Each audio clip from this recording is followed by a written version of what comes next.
Yes, gang. Right, just giving it a few minutes to let everything load up and go live on Facebook. What's happening?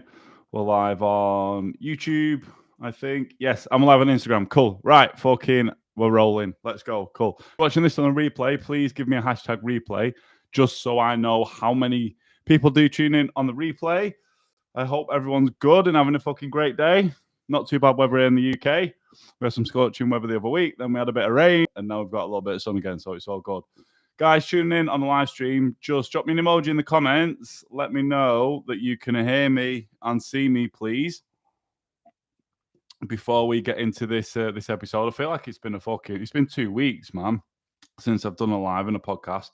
That much shit going on, which I'll explain when we get going. But set myself a little goal of the month of August now to show up at least once a week to record a live for you guys and the podcast episode. Cool. Right, we got 4 on Facebook.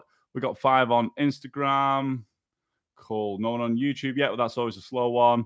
Guys on Instagram, double tap, show me some love. Give it a share on Facebook. Hit the thumbs up if you're watching on YouTube. We're going to get into this very shortly. It's going to be about managing stress as a type 1 diabetic, because this is a fucking big topic that I always get a lot of messages about and I've done reels about. So I thought I'll just break it down into a full podcast episode. Cool. Right. Shall we hit record? We will get going. 3, 2, 1. Yes, gang. Welcome to another episode of the Type 1 Movement podcast. And, I was just saying to the guys on the live then, I've not done a podcast episode in 2 weeks. I've had a hell of a lot going on in my life. Sounds like a bit of an excuse, but I have set myself a goal of August this month at the time of recording this to do a live and do a podcast episode, because they always go live when I record these as well, guys, on my Instagram, on my Facebook, and on YouTube as well. So if you want to catch the live streams, head over to one of my socials and you can catch me live on there. So I've set myself a little goal of getting one of these in a week now, the month of August. I've had that much going on in my personal life. My dad was diagnosed. He's had prostate cancer for about 6 years now, but he was diagnosed with throat cancer. So he's going through radiotherapy. A lot going on, making sure my clients are happy. Currently trying to do my motorbike test. So I've had a lot of shit going on. But I have set myself that goal. And when I set myself a goal, I fucking follow through with it. So there's a tip there for you guys. If you set yourselves a goal, fucking follow through with it. No point in setting a goal and not trying to work towards it. But anyway, what we are talking about today is managing stress as a type 1 diabetic. This is a big fucking topic because we are all going to get stressed as humans in life.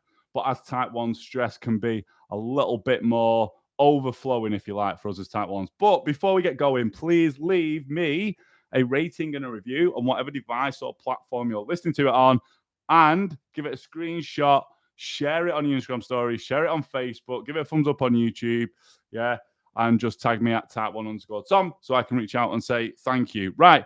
I want you guys to actually get a full understanding of what stress actually is and how it can impact us as type 1s. And then I want to give you some fucking actionable stuff, practical advice you can go and do. Right. First off, we're going to come straight in with the impacts of stress that it has on us as type 1s. Now, basically, stress can put us into that fight or flight situation, which can release adrenaline, which for a lot of us type 1s is going to cause out of range glucose levels. It could be highs, it could be lows.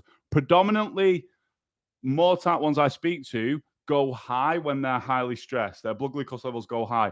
I have known a few type 1s that do drop low. That's why I'm not saying it's going to cause a spike, because some fucking smart cookie is going to message me and go, oh, it makes me drop. It's going to cause us to go out of range. Yeah. Which then, when we are high or low or out of range, adds more stress inside our body physiologically. So if we're mentally stressed out, that's impacting our blood glucose levels. We're all over the fucking place like a roller coaster. We can't control them. That adds more stress for us as type 1 diabetics. Yeah. This is why a lot of type 1s get super stressed, is probably the right word, because I'm fucking stressed to fuck. And then my levels aren't playing ball. They're all over the place. So that's adding more stress, and it's like a vicious circle. So this is why I'm doing this episode. I want to give you guys some understanding on stress, give you some fucking practical advice you can go and implement. Now, let's have a look. First of all, I think it's so important that we actually understand what causes stress. Because if we understand what causes something, we can kind of start there before the fire is actually going, instead of trying to fucking put the fire out. A big issue that I see with a lot of type 1s is they're focusing on putting the fire out and not focusing on not starting that fire in the first place, if that makes sense. Focusing so much on bringing down a high blood glucose level, on getting up out of a low blood glucose level without actually thinking what caused that in the first place. Yeah, without actually thinking what caused that in the first place. So I want to break down just a few things, there's probably more than this, that can cause stress for us as type 1s. First big one I mentioned before, uncontrolled blood glucose levels. If you're running high, you're running low, that's stress on your body. Our body doesn't like being out of range. It doesn't like it. It's very stressful upon our bodies.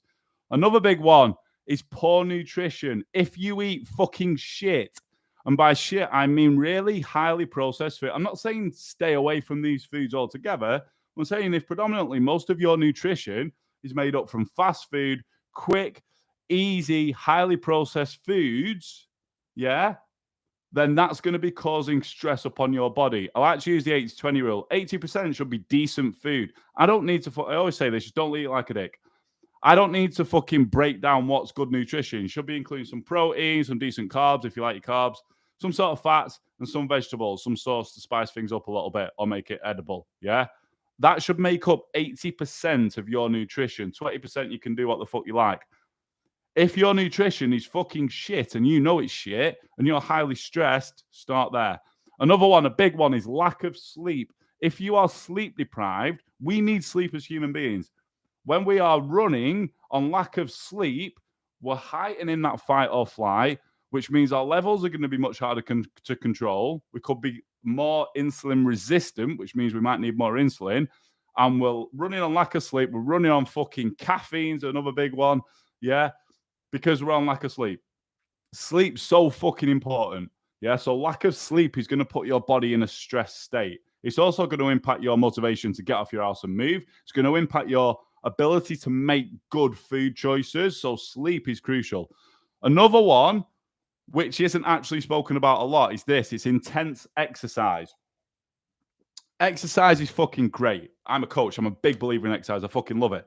But if you're highly stressed and you're trying to go in the gym and fucking kick your ass, you're trying to sprint fucking, you're going out, you're sprinting all the time, you're exercising at a really intense level, which means your heart rate's really high. This is no good when you're in a stressed state. When you're in a stressed state, your resting heart rate is probably going to be higher than when you're chilled. So then you're trying to fire it even higher with intense exercise. No, it's not a good thing to be doing when you're highly stressed. It can cause more stress. Best sort of exercise I always say to clients when you're stressed is walking, anything aerobic, just getting the heart rate up a little bit, getting a bit of a sweat on, and some very light weights. That's the best form of exercise if you're highly stressed. Another thing, so these are like body and things like that. We're going to flip it around a bit now. Another thing that can cause stress is family and friends. Your family and your mates can cause you stress. It fucking happens. Work is a big one, can cause you stress. And illness is another one that can cause you stress. Yeah? So these are kind of some of the main common causes of stress. Uncontrolled blood glucose levels. You're high or low, you're like fucking roller coaster all the time. Poor nutrition. Your nutrition's wank. You need to sort your food out. Simple as that. Yeah? Coming at you fucking straight up with this one. Lack of sleep. You're not getting enough sleep. You're constantly tired. Too intense exercise when you're already stressed. You're just going to go fucking balls deep on every workout, and it's not good for your body when you're highly stressed. There's a time and place for that. Yeah. Family and friends causing you stress, work, and illness. Yeah. Another thing I want to mention is for you females, when it's time of the month, that's stressful on your body as well. That's why levels become an absolute bitch to control. Yeah. So that's something for you to keep in mind, you females. Right. Let's have a look at what we can actually do with this stress and managing stress as a type 1 diabetic. Now, listen, I mentioned before, to do as much as possible to not start the fucking fire in the first place. I like to do as much as possible to not get super stressed in the first place. I always break it down this way, and I've got a fucking shit hot training, if I do say so myself, in my client blood glucose management system course. You're my client listening to this, go and watch the stress and illness section. This is going to break it down more, but I'm going to give you guys an insight into this. I like to think of us having what's called a stress bucket, right? Stress, no one fucking turn this rude, yeah?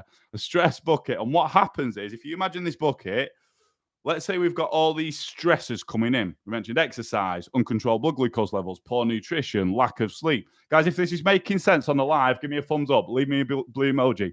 So we've got this stress bucket. We've got all these stressors coming in. We've got work, we've got friends, we've got family. We might be ill, it might be time in a month. We've got all these stressors coming in to this bucket.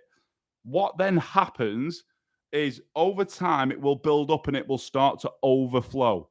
This is when things come like diabetes burnout. You can't sleep because you are that stressed. And you just head to a fuck it mentality because you're like, I'm not stressed, I can't do anything. And you start getting frustrated, overwhelmed, depression. This can lead to sort of depression as well because things become a hell of a lot. So let's say we've got the stress bucket, we're highly stressed, we've got all these stresses coming in and it's just overflowing. Yeah. What we need to be able to do is release these stresses out of this stress bucket before it gets too full. This is the analogy I use of trying to, instead of trying to put that fire out, try and not start it in the first place. We will, some level of stress is good for us, yeah, because it makes us fucking learn and we move and we grow from it. We need some sort of stress. But you will know what sort of stress I'm on about if you're fucking highly stressed. So what we need to do, think about fucking drilling holes in the bottom of this stress bucket. We need to be drilling holes in the bottom of this stress bucket. So as these stresses are coming in, we've got shit that's releasing it before it gets too much, before it starts overflowing, before we head into fuck it, I can't be arsed and burnout. Yeah. So this brings me on to the practical sort of side of things. How do we release this stress? How do we drill holes in the bottom of this stress bucket? First biggest one, and I mentioned a bit before, is leading a healthy lifestyle. Now, that's a very fucking blanket statement. What's a healthy lifestyle? We all have different lifestyles. But I mentioned a bit before, decent food, enough exercise, not too much that your body can't handle. Yeah. They are, and enough sleep and enough water.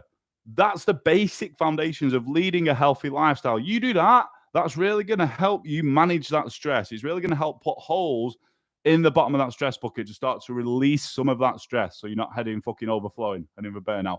Another thing, a big thing is do fucking things you enjoy, gang. Go and do some shit you enjoy. If your life is just work all the time and trying to manage your diabetes and you don't do anything else, no wonder you're fucking getting burnt out and stressed. It's very stressful trying to manage our diabetes and our blood glucose levels at times. So I say this to clients, I'll tell you a little story. Some clients might come into my program, start off on a good foot, we start running basal tests and stuff, and then I can see when they're getting a little bit too much, they've run too many tests, they're getting a little bit stressed, and I can see their stress bucket start to fill up. I'm like, you know what? Fuck off running tests. Go and do something you enjoy for a week. Don't worry about managing your levels. Go and chill the fuck out for a week. Then we will get back to it. So doing things that you enjoy. For me, riding a bike. All right, that's exercise. But if I'm taking it nice and steady, I'm not thinking about anything when I'm on my bike. Just think about turning the pedals, what's in front of me on the road, the views, if I'm on a nice fucking view route. I love that. That's a mental release for me. DJing, fucking around on my DJ decks. I'm not thinking about anything else. Things you enjoy. By this, I mean things that you are doing that take all your brain energy, all your mental energy to focus on, so you've not got other shit going on in your head. Yeah? Reading a book. You could be one of these people that love reading a book. I've got clients who love playing computer games. Whatever it is for you, if you're highly stressed, you need to find things that you enjoy that you can do that take up mental energy, so you're not putting that mental energy into whatever you're fucking stressed about. Yeah. So I'm gonna give a quick recap of this. So managing stress as a type 1, not just as a type 1, but as fucking humans as well. The impacts of stress, as I mentioned, fight or flight, out of range blood glucose levels, then we get more stress. It becomes like a loop, a vicious loop. Yeah. What causes stress? Uncontrolled blood glucose levels, as we mentioned. Shit nutrition. You eat like a knob. Lack of sleep. Too much intensity in your exercise. Heart rate's too high. Family and friends sometimes we can't get rid of them. Do you know what I mean? But they can be stressful. Work, again, we're going to have to be able to manage that. And illness and time in a month for itchy females. Then remember that analogy of the stress bucket. We're never going to completely release that stress from the stress bucket. There's always going to be something. But we need to drill those fucking holes in the bottom before it gets too much. And drilling those holes looks like leading a healthy lifestyle, eating right, getting adequate amount of, obviously, sleep, exercise, not too intense, like I mentioned, enough water, your basics, and then doing shit that you actually fucking enjoy doing. For me, it's riding my bike, DJing, going out for food, seeing mates, whatever it is that you enjoy doing. Hopefully it's not fucking going and getting absolutely bladdered, because alcohol is just going to add more stress on your body. We're all human. Do you know what I mean? You're all fucking adults, hopefully. So you know what I mean by things that you enjoy doing. Yeah.